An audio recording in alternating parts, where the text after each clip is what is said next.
Kicking off our list of the worst maps in COD history, at number 10 is Stonehaven in Call of Duty Ghosts. And this is a massive map from the 2013 release, Call of Duty Ghosts. Now, I'll be the first to admit that this map is absolutely gorgeous, and it would have been perfect for ground war, or maybe something even bigger like 12v12. However, in a regular 6v6 Call of Duty match, this map, it was a nightmare due to its size. No amount of visual spectacle can take away from the painfully slow pace and the campy playstyles that this map actually encouraged. And it was almost always voted against when it came up in rotation. So just because a map is beautiful does not mean that that map is actually playable. Definitely deserves a spot on this list today.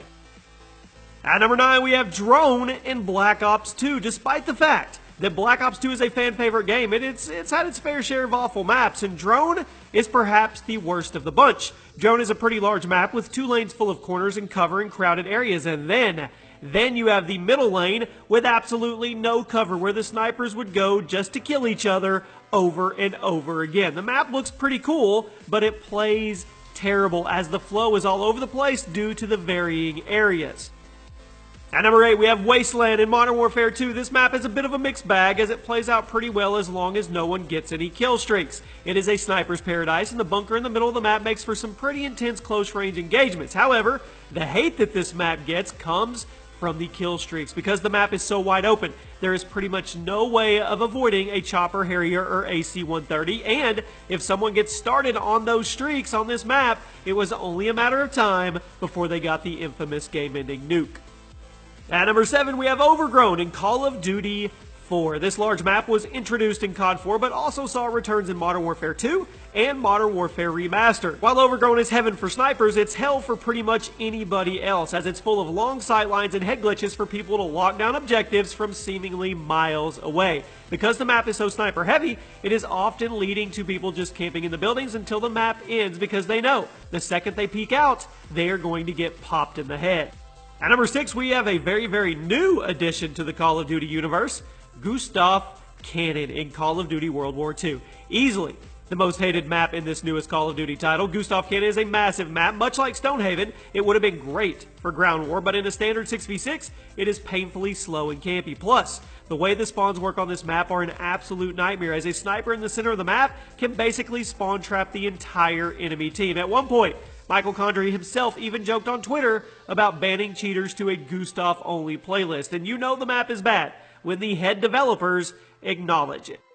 Cracking into the top 5, and I want to know, what do you consider the worst map in COD history? You guys let me know in the comment section. Aftermath. Is it Aftermath? Did you say that one? Black Ops 2. Perhaps the only map in Black Ops 2 which was worse than the flow of Drone was Aftermath. It's another visually cool map with different styles of lanes that really just serve to screw up the spawns and the pacing of the match. This map takes place in a very futuristic destroyed section of LA, which is a cool concept, but the blend of broken buildings, the strange placement of high ground, and the dimly lit areas that campers have a field day in just destroyed all the fun that ever could have been had on Aftermath. At number 4, we have Downturn in Modern Warfare 3. Speaking of maps set in a destroyed city, Downturn is one of the least played maps in Modern Warfare 3, as it too featured a cool map concept but terrible execution for many of the same reasons. Downturn featured tons of camping spots, awkwardly placed paths throughout destroyed buildings, and areas of high ground that were more confusing than actually helpful. Let's hope, with Black Ops 4 going to be in a modern setting, that we get a good destroyed city map this time around. At number 3, we have Outpost in Modern Warfare 3. And speaking of Modern Warfare 3, this was another fan unfavorite from the conclusion of the Modern Warfare trilogy. Outpost had a very interesting concept, as it was a base covered with snow in the middle of a storm, but that was the problem. Because of the snowstorm, it made it insanely hard to see enemies from a distance unless you had a sniper, and if you did have a sniper, you were on the team that spawned at the sniper tower. It was pretty much game over right after the bat. Unbalanced, unfun, and overall just a bad use of a cool concept for a multiplayer map. At number 2, we have the darkest map in Call of Duty history, Nightfire in World at War. Now, World at War is a fantastic game, and many consider it to be the best Call of Duty game set during the Second World War. However, It's had its fair share of bad maps, and Nightfire is easily the worst of them all. The layout of the map itself wasn't all that bad, but what killed it was the lighting. Since the map is set during the nighttime, it is virtually impossible to see enemies who are sitting in the shadows, and that is exactly what people would do. Sit in the shadows. Nightfire was perhaps the best map ever for campers, and that's what made it so hated by everybody else.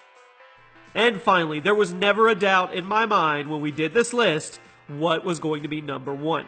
Free Fall in Call of Duty Ghosts. And this finishes up our list. It's a motion sickness inducing map. This thing, once again, it was a cool concept as it had you fighting in a skyscraper as it was falling apart. But the constant shifting of the camera, the terrible lighting, and the awkward leveling of the whole thing made it more annoying than fun. And I don't think anybody actually ever enjoyed this map. And if you did enjoy it, I want you to tell me why you did in the comment section. I'm sure everybody wants to know.